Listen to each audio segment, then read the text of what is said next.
I'm very happy to have this video sponsored by Squarespace. Stick around to the end of the video if you want to learn how to make your own website.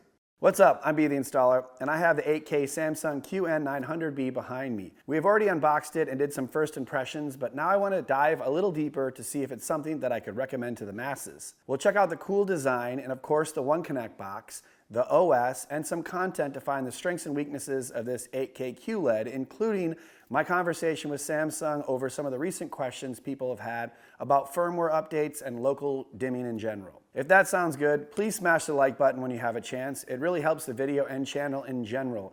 And if you're interested in TV related videos, then make sure to subscribe and set the notification bell to all so you'll get reminded when I upload a new video. And what do you guys think about this and all 8K TVs? Are you looking to get 8K for 8K's sake or for better features in general? Let me know in the comments. So the QN900B is an amazing looking TV. It is thin and has one of the coolest looking frames with basically no bezel. One thing that sets this apart from the 4K model, the QN900B that I reviewed, is the One Connect box on this, similar to the Samsung frame, though this one is a little bit more robust and has 4 HDMI 2.1 ports that can game 4K 120 with all the bells and whistles. And if you want to keep the wires neat and organized, you can just set that One Connect box on the back of the stand that has a little molding for the wires to go out the side and down the back of the TV. Additionally, if you want to put this TV on the wall, you have a couple different options. You can either use a no-gap wall mount to get it very tight to the wall and run the one wire down the wall. On the other hand, if you have HDMI cords already in the wall and maybe a power outlet from an older TV, you can actually utilize a VESA mount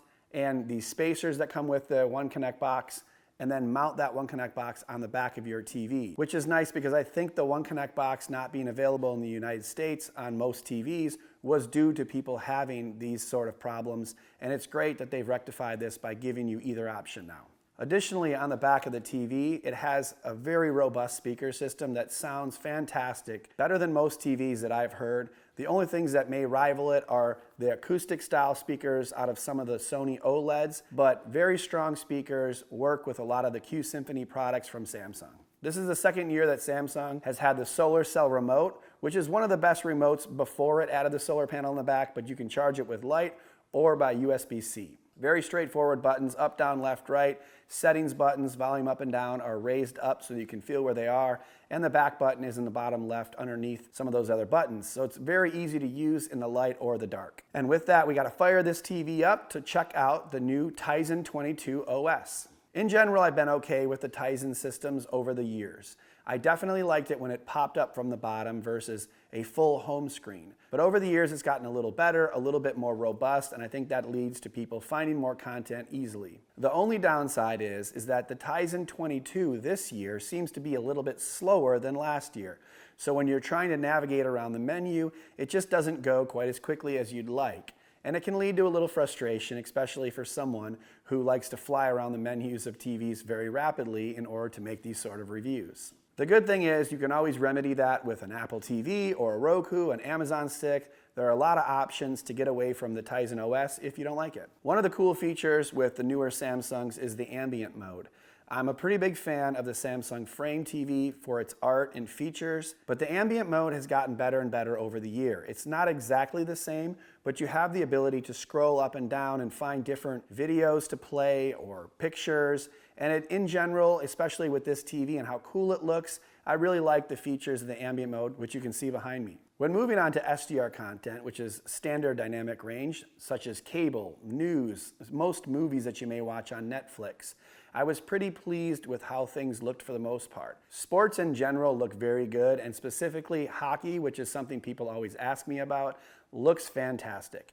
Extremely bright whites, brighter than any other TV you're going to see. Not to mention, the screen looked fairly uniform, which I'm going to talk about in a second. Motion on the TV when I was watching this sort of content is fairly good as well. It's actually better than the S95B that I reviewed from Samsung. I think there might have been something with the fact that that was an OLED TV with some of the Samsung settings I'm used to where I had a bit of difficulty finding that sweet spot. With this TV, it's more traditional QLED settings for motion where you just put the de-judder and de-blur down to minimal settings. I typically have them both set at around 3 of 10 and get the motion that I like, but it may vary depending on how you like the motion to look on your particular TV.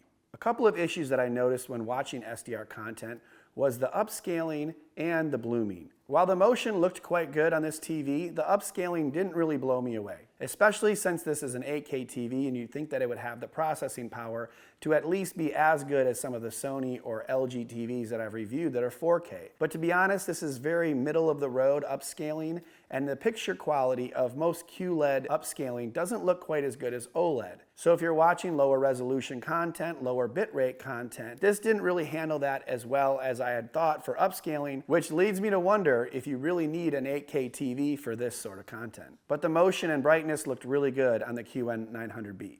When we moved up to HDR content, it looked pretty good overall, but we still noticed some issues. The videos looked bright and vibrant and extremely defined. It was really impressive to see 8K content that took full advantage of this TV. But is there really even enough 8K content to make you want to consider this TV? Or is it more just about the features that come with these sort of TVs? One downside when watching widescreen content is that there's a little bit more blooming than I would have expected in the bars on the top and the bottom.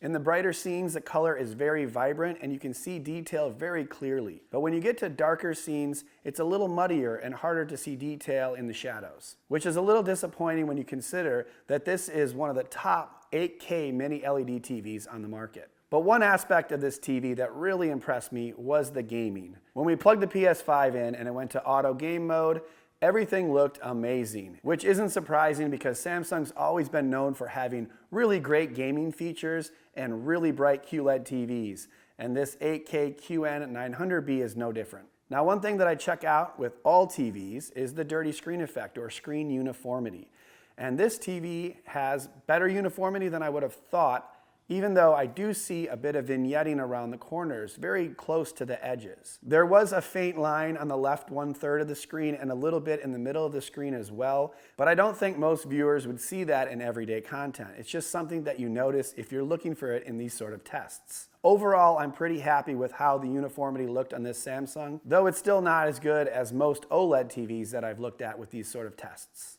When it comes to the blooming or backlight control of this 8K QLED TV, it doesn't seem to be up to the typical Samsung standards that I've come to know over the years, especially when I had great luck with the 4K QN900B. Now, I was concerned that it was possible that the newer firmware 1204 might have had some negative effect, so I reached out and then sat down with some of the Samsung engineers to see if what I had was typical of their experience to date. After going over some of the settings, which was moving it from filmmaker mode to movie mode, and then making sure that local dimming was set on standard versus high for SDR content, we concluded the backlight issues seemed to be isolated to my panel as they weren't seeing it on their units. And that seems to be legit since my good friend Caleb over at Digital Trends also had better luck with the backlight control of his QN900B. So I don't think this is something that buyers should stress about on this TV, knowing that Samsung has had the best backlight control over the years, and the engineers are going to keep in touch about this specific panel and may send me another unit in the future. But then I need to immediately turn to buying advice, and I'm not sure I can really advise to buy any of these TVs in June for $5,000 when last year's TVs are like half the price. But buying a TV is like a sales pitch. What do you need and what don't you need? And what price can you justify for these sort of products? The most controversial TV I review is always a Samsung frame.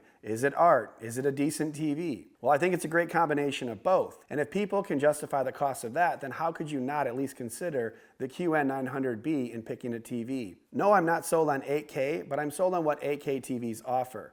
This TV is less than 3/4 of an inch thick.